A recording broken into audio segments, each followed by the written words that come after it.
Greetings, Culture Warriors. It is I, Jeff Vieira, the author of Culture is Everything, and your host for this latest dispatch from the front.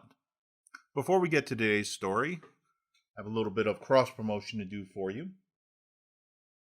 I appeared recently on Thomas West's excellent Nerding Out podcast. The name of the podcast, I guess, is Improvement Nerds, and each episode is entitled Nerding Out About, then the topic, and then the author. And so Thomas was kind enough to have me on the show to talk about culture, and you really ought to check it out. I'm going to play a little bit of a clip here from the trailer. Hopefully this comes through loud and clear, and then we'll get to our story today.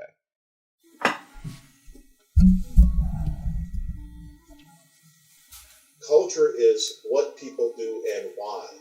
And it's very influenced from the leadership. It can only really emanate from the leadership. What they tolerate and what they don't tolerate.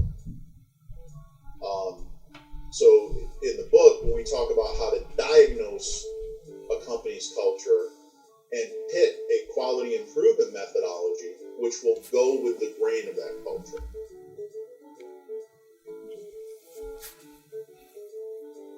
No process improvement sticks unless you engage people's minds and hearts as well as their hands to make it happen. W. Edwards Deming said, drive fear out of the workplace. If people think that by improving their process, they're taking their or someone else's job away, they don't do it. So the first step is you have to assure them you're not going to be let go for making us better. And yet so few companies are willing to do that, to make that ironclad guarantee. So you will never have the hearts and minds of the person as long as they feel like, if I do make this change, my best friend on that line is going to go home and never come back. Welcome to the Improvement Nerds Podcast, where we host conversations about the things that nerd us out, with one goal in mind: sharing best practices and sharing techniques and tools that allow us to make lasting change. In each episode, we'll feature a different idea, and hopefully through that episode give you a set of new tools, new skills, and new thinking that will allow you to change how you do your work, how you lead others, and how you show up in your life.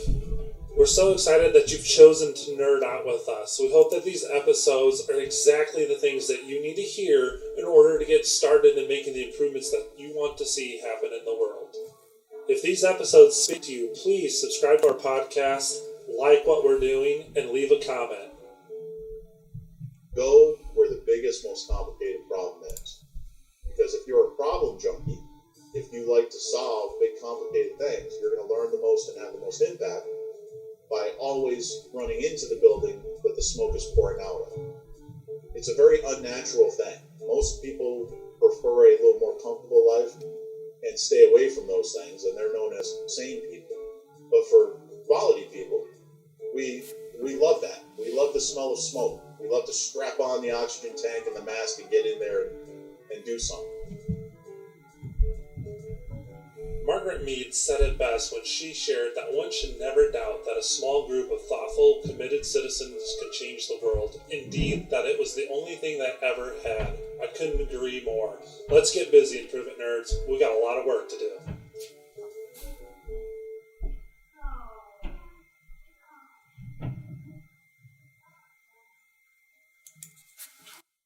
All right, so that was the trailer. Thanks to Thomas. And please do check it out. It's on all major podcast platforms. You're looking for Improvement Nerds. And check out the full podcast. It's really excellent. I think you'll get a lot out of it. Today's story comes to us from the Associated Press. It's by John Rogers.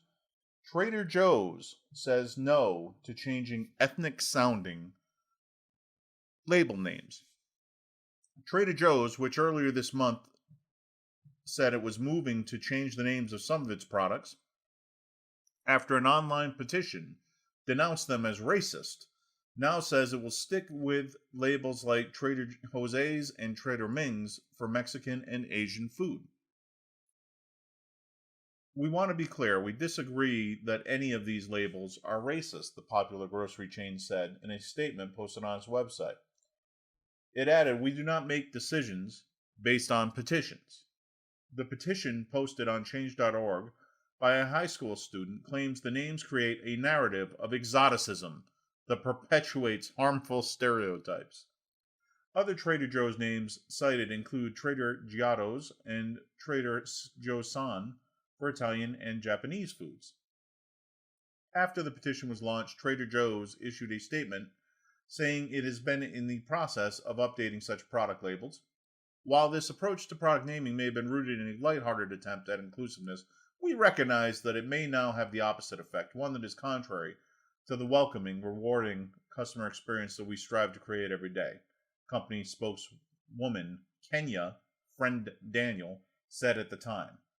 But in its recent statement, the grocery chain said it still believes the names, many created decades ago, represent lighthearted efforts at inclusion, adding that its customers say they still like them. We thought then, and still do, that this naming of products could be fun and show appreciation for other cultures, the company added. That was news to Briones Bedell, the San Francisco Bay Area high school senior who launched the petition drive. It seems to be this complete reversal of their previous commitment to removing names from international foods that the corporation themselves have described as not being conducive to creating a welcoming customer experience, she told the Associated Press, aping perfect corporate speak. Well, that was my editorial insertion. In an email Friday, Friend Daniel said the company has indeed dropped some names over the years, including Arabian Joe's and Armenian Joe's, and may drop others in the future, but that will solely be on input from its employees and customers and not Bedell's petition. Moving forward, we will continue to evaluate those products with name variations that remain in our stores. If we find certain product names and or products are not resonating with customers, we won't hesitate to make changes. Bedell, who described herself and her family as frequent Trader Joe's shoppers until she launched her petition drive, said she always found the names in question offensive. Okay, let's stop there. The article goes on. You are welcome to read the rest of it, but it's exactly what you would expect. It is a snowflake being offended on the part of people that she doesn't belong even to their group ethnically. So how on earth, where do you get off being offended on the part of somebody else? That is the most condescending, privileged attitude you could possibly have. We saw this in very similar fashion with the cowardly effort to rename the Washington Redskins. And it became clear why that happened in the days since, hasn't it? It's because Dan Snyder was running a pretty toxic culture over there in Washington. A lot of sexual harassment, a lot of inappropriate behavior, a lot of bullying. And so, knowing that report was about to come out, it was imminent, he decides to try and curry favor by virtue signaling and giving up the Redskins football name. How do you know it was a knee-jerk reaction? Well, you know by the fact that they didn't have another name. So now, the Washington football team will be known as the Washington football team. That's how incompetent and slimy Dan Snyder is. But it comes from the same basic poisonous well of condescension. In the Redskins case, it was condescension towards Native Americans. The vast majority of Native Americans are not offended by the Redskins name. Tribal officials have come out and said so. Indeed, one of the things about logos and names in sports is they are generally conferred with an eye towards the admirable qualities associated with whatever that concept is. So the Washington Redskin was not a derogatory symbol of Native Americans. Quite the contrary. The fact that the team in the capital of the United States would reach out to the Native Americans for its branding was exactly the opposite. And it was a powerful message that Native Americans are Americans. There's been a lot of history between Native Americans and the European settlers. And yet, the profound respect that non-Native Americans have for the Aboriginal inhabitants of this continent is such that they show up repeatedly when we want to praise courage, fortitude, persistence, the qualities that so typified so many a Native American hero. Once we strip that out and become the Washington Pajama Boys, we've effectively removed Native Americans from cultural prominence. We've wiped them from history, which is a miserable thing to do. You know, the European settlers get accused of genocide because in the wake of their arrival, they happened to have on their bodies germs which they unknowingly passed onto the Native Americans, who had no defense for it because they did not have the animals, the livestock that they lived in close proximity to through a quirk of geologic fate. And so 90+% of them died in the wake of being introduced to these European viruses. It was not premeditated murder. It was a consequence of contact. And if the Chinese or the Japanese or the Koreans or the Russians had been the first to make contact, the exact same thing would have happened. And for the same reason. And yet, rather than a genocide where you try and wipe out all traces of a people, where you try and remove them completely, not only from the land, but from history, as, say, the Turks did with the Armenians, as, say, Hitler tried to do with the Jews, as was attempted between the Tutsis and the Hulu and the Hutu in Rwanda.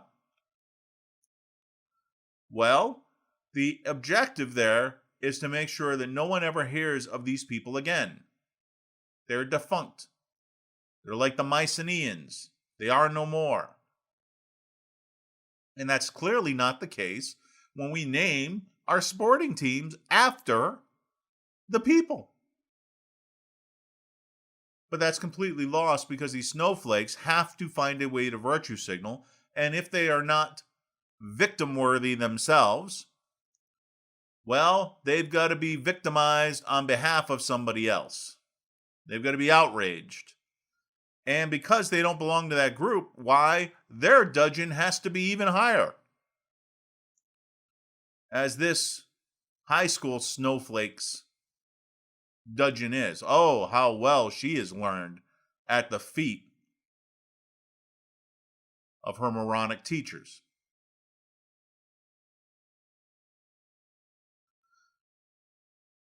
And so Trader Joe's, the whole business model of which is to kind of bring the world into your grocery store. That's why it's called Trader Joe's. It's kind of reminiscent of, say, Marco Polo leaving Renaissance Italy and heading east to bring back the wonders of the world to the West. Why Trader Joe's had the audacity to actually recognize the different cultures that are being brought in. And to note that in, say, Mexico, it is not Joe that people are called, but Jose. So we call it Trader Jose. In Japan, somebody named Joe might be referred to as Joe-san, which is a polite way of referring to him that's similar to Mr. Joe. So in a lighthearted fashion, they played with their brand to recognize the contributions from other cultures so necessary to make that brand successful. And their reward for that is to be criticized by a high schooler. High schoolers done nothing, accomplished nothing. I mean, which high schoolers have in these latter days? Oh, those high schoolers who went off and lied about their age to join World War II and actually fight back the fascism that this particular high school now embraces. Oh, those people did something, but that's why they're known as the greatest generation. For the most part, high schoolers today do nothing except get offended. And so Trader Joe's, built around the concept of multiculturalism, with nothing but respect for other cultures, such that they buy their products and sell them in their stores, is now to be canceled. How dare you? And what will happen, by the way, when Trader Joe's is canceled? What's going to happen? Well, just like with teams afraid to use Native Americans in their logo, what you'll see is that these cultures will no longer be represented in a store like Trader Joe's. Other stores will think twice about having them in because it invites problems. Because what's the next thing that's going to happen? Hey, I've got some P.F. Chang's frozen products in my frozen food aisle. When some high schooler going to wander in and get offended that it's not as prominent as the Ore-Ida French fries, and launch an online petition about that and get everyone stirred up about that and start boycotts over that. Or boycotts, I should say. Boycotts are the response to it. This is how the people who claim to be supportive of other cultures, in fact, destroy them in favor of a uniculture. That uniculture requires absolute adherence, compliance. And you are told what you will believe, what you will be offended by as time progresses. And who knows, maybe this person being offended by Trader Jose will be the victim of a 2-minute hate herself from the same people. Once somebody decides that no, we should be calling everything Trader Jose's, and in fact, Trader Joe's should rename itself Trader Jose. You know that's coming down the pike.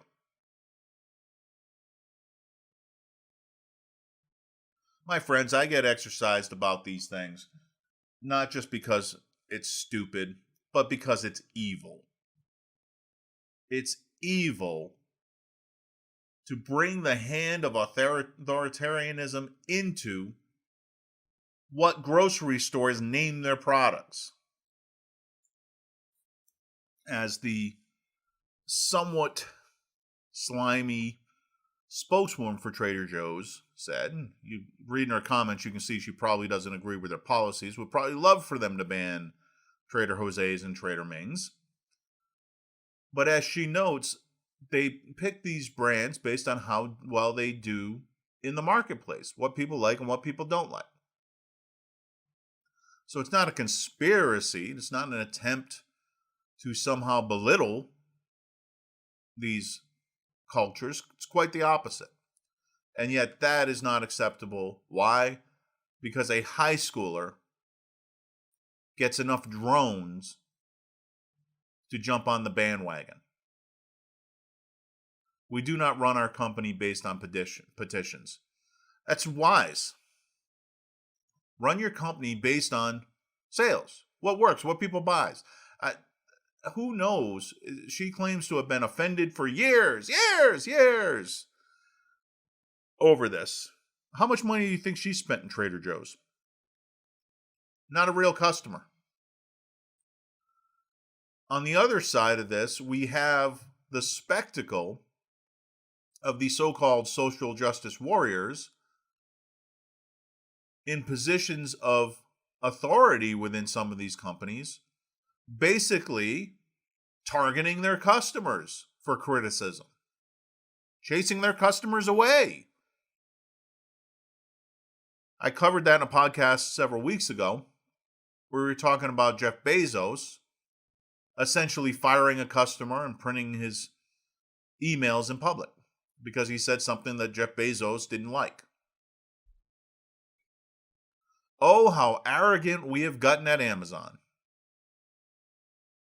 which was built on the notion that the customer comes first. The customer is your first priority. Everything is done with an eye towards the customer experience, except when the little man running the company gets offended. And that was another case, by the way, of someone being offended on behalf of somebody else. The emailer in question didn't say a bad thing about little men, didn't talk about Bezos's rather colorful personal history recently, didn't make fun of Bezos's ridiculous neo-Marxist views, but rather offended a different group, one to which Bezos does not belong. And from apparent evidence, one with which he doesn't really associate very much. But it provided an opportunity for the owner of the Washington Post to virtue signal. And God knows they never miss an opportunity to virtue signal. So on the one hand here, good news and kudos to the leadership of Trader Joe's for not buying into the lie. The lie that was the accusation of racism and offensiveness on their behalf in putting labels on products that were fun, that were creative, and that recognized the culture from which those products came. So good for them for standing their ground. I hope more companies do the same to put an end to the Snowflake nonsense that we've let go on far too long. You know, back in the day, some high schooler putting together an online petition, being offended on behalf of somebody else, would simply get a pat on the head and a laugh and an, oh dear, one day you'll grow up and understand how silly this is. But now, these are the leaders of the new revolution. Now, it's a revolution I'm opting out of, and I suggest that you do as well. Because at the end of the day, virtue signaling is one thing, victimhood is one thing, seeking attention in the public sphere is one thing, but our culture is everything. Thank you. Have a great day.